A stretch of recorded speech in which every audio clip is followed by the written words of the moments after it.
The fine-tuning argument proves God exists. Here's why. The universe is dictated by physical laws and constants, such as the gravitational constant and the speed of light. If any of these constants were changed by a fraction of a percent, the universe would be extremely unstable or not exist.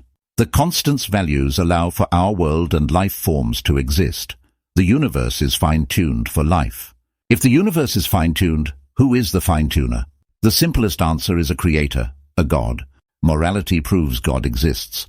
Here's why. We all intuitively know some things are objectively immoral, like harming people without reason, and some things are objectively moral, like helping people. If you were to deny the existence of objective morality, you would reject the existence of good and evil. Simultaneously, if objective morality does exist, then there must be something to differentiate between good and bad. A judge, an authority. Such a being would be beyond the realms of the material universe. Therefore, since morality is objective, God exists.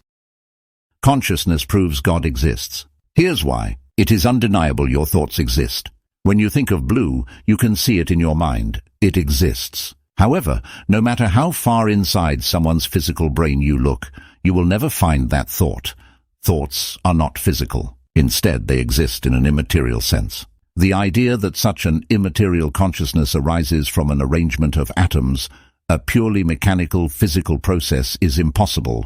There must be something transcendent, supernatural that causes our consciousness, God.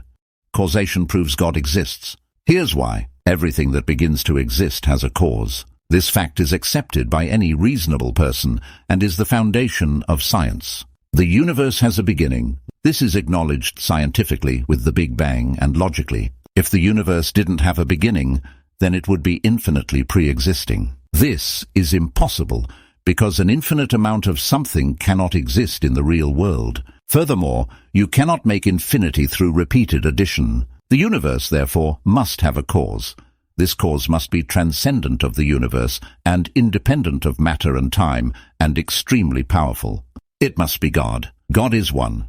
Here's why. We already know by the Kalam argument that God exists without a cause, as he is outside of time and space. Is it possible there is more than one God? To be separate, these gods need different properties. These properties can either arise due to external causes or be due to the God's uncreatedness. As God has no cause, it cannot be the former, so it must be the latter. But since both gods would be uncreated, the resulting properties would be the same. If two entities have identical properties, then they are the same, a single entity.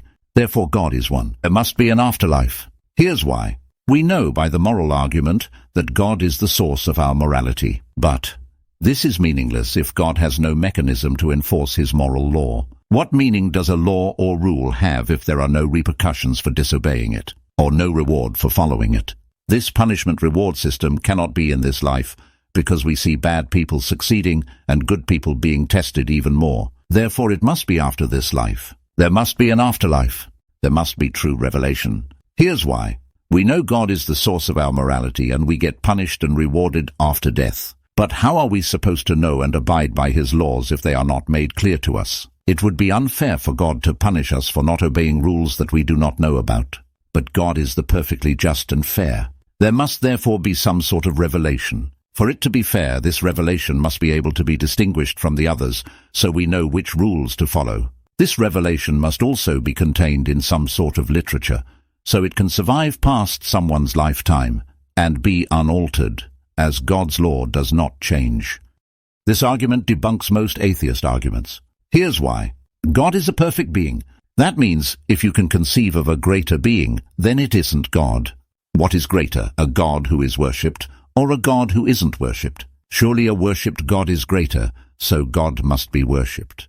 What is greater, a God who is worshipped by beings with free will, or without? Surely one worshipped by beings with free will is greater, so we must have free will.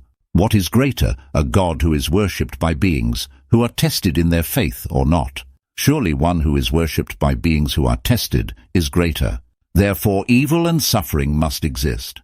God is not incompatible with evil and free will. In fact, their presence points to God.